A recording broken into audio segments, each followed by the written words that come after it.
تو یہ قیامت تک اللہ نے فرمایا میں غلبہ دوں گا. یہ الگ بات ہے کہ ہم جس زمانے میں زندہ ہیں اس وقت قرآن کی یہ شکل ہمیں اس طریقے سے ڈومیننٹ نظر نہیں آ رہی. علمی طور پہ تو یقیناً عیسیٰ ابن مریم کے ماننے والے حضرت عیسیٰ کے کفر کرنے والوں پر بھاری ہے، یعنی جیوز کے اوپر مسلمان اور کرسچنز علمی طور پر ان کے دلائل کا رد کر سکتے ہیں. رہ گیا دنیاوی غلبہ، تو صدیوں سے کوئی شک ہی نہیں ہے کہ کرسچنز کی دنیا پہ حکومت تھی رومن امپائر کی، اس کے بعد مسلمانوں کی حکومت ہوئی، اور پھر اس وقت بھی ڈومیننٹ پلڑا تو کرسچنز کا ہے، اگرچہ وہ اس طریقے سے فالوور نہیں ہے. اور مسلمان بھی حکومت میں اس وقت پریکٹیکلی نہیں ہے. لیکن یہ ایرا ایک ایسا ہے کہ یہ ایک پوری انسانی تاریخ کے اندر ایک پورشن ہے. یہ اگر ڈومیننٹ چیز دیکھی جائے تو وہ اسی طریقے سے ہے. اور یہ آپ کو جو نظر آ رہا ہے یہ ابھی ہے. 1917 سے پہلے تک پوری دنیا کے عیسائی حضرت عیسیٰ علیہ السلام کا قاتل سمجھتے تھے یہودیوں کو، اور یہودیوں اور عیسائیوں کی جنگیں رہی ہیں آپس میں. ظاہر ہے جی، ایک گروپ جس شخص کو اللہ کا بیٹا یا معاذ اللہ اللہ مان رہا ہے، دوسرا گروپ اسے دجال مان رہا ہے. یہ دونوں ایک جگہ تو نہیں اکٹھے ہو سکتے، نعوذ باللہ. یہ تو یہودیوں نے ایسی سازش کی پھر کہ انہوں نے پوپ سے اپنا یہ گناہ معاف کروایا، کیونکہ وہاں پہ پوپ کو یہ اختیار حاصل ہے کہ وہ کسی کے گناہوں کی معافی کر سکتا ہے. یہاں پہ بھی مطلب علماء کہتے ہیں کہ آپ نے باپ بخشوانا ہے یا ماں بخشوانی تو بتائیں، قرآن تیار ہے، 300 روپیہ ایک قرآن کا ریٹ. تو وہاں تو واقعی اس کی ایک بڑی فارم موجود ہے. تو 1917 میں انہوں نے سلطنت عثمانیہ کو توڑوا کر یہ چیز اچیو کر لی. سلطنت عثمانیہ توڑی ہی گئی ہے یہودیوں کو فیور کرنے کے لیے، کیونکہ حضرت عمر کے دور میں بیت المقدس مسلمانوں کے پاس آ گیا تھا. پہلے تو ہوئی نا جنگ یرموک، رومن امپائر کمزور ہوئی، اس کے بعد پھر شام بھی فتح ہو گیا، اور بیت المقدس کی چابیاں حضرت عمر فاروق رضی اللہ تعالیٰ عنہ کے حوالے کی گئیں.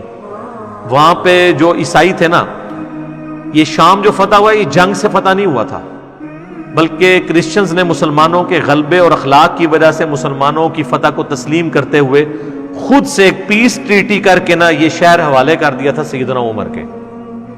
اور اس میں انہوں نے لکھوایا تھا کہ ہماری پہلی شرط یہ ہے کہ یہاں پہ یہودیوں کو آنے کی اجازت نہیں ہوگی. تو حضرت عمر نے کہا یہ میں شرط ماننے کے لیے تیار نہیں ہوں، یہ تینوں مذاہب کے لیے متبرک جگہ ہے، یہودیوں کو یہاں پہ آنے کی اجازت ہوگی. انہوں نے کہا اچھا پھر آپ یہ ہمیں گارنٹی دیں کہ یہاں پہ وہ زمینیں نہیں خرید سکتے، آئیں زیارت کر کے واپس چلے جائیں.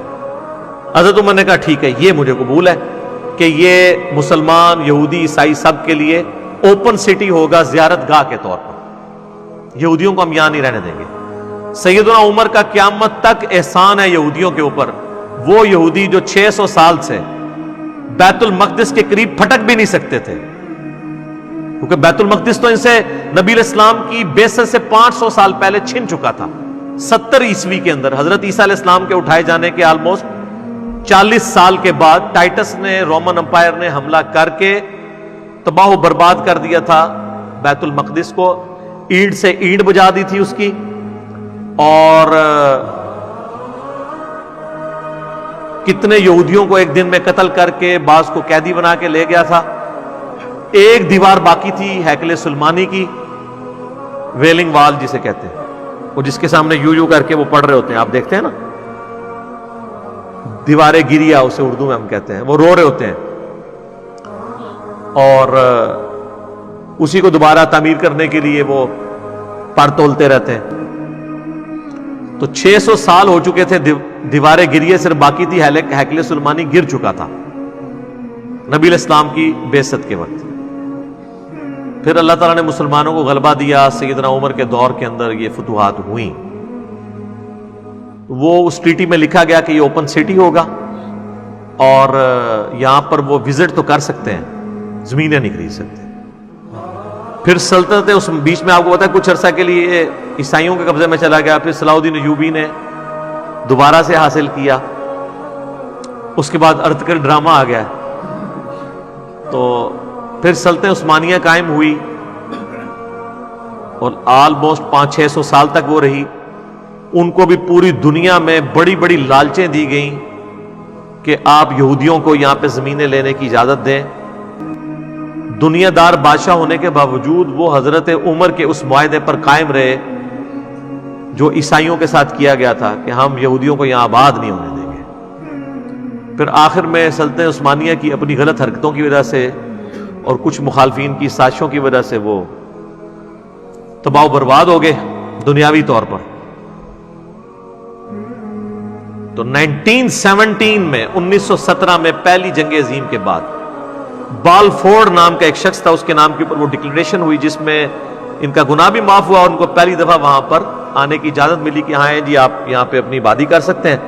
31 سال لگے ہیں ان کو جناب پوری دنیا سے جو یہودی تھے جو کہ ٹائٹس کے حملے کی وجہ سے نکل چکے تھے 70 عیسوی میں حضور کی پیدائش سے 500 سال پہلے.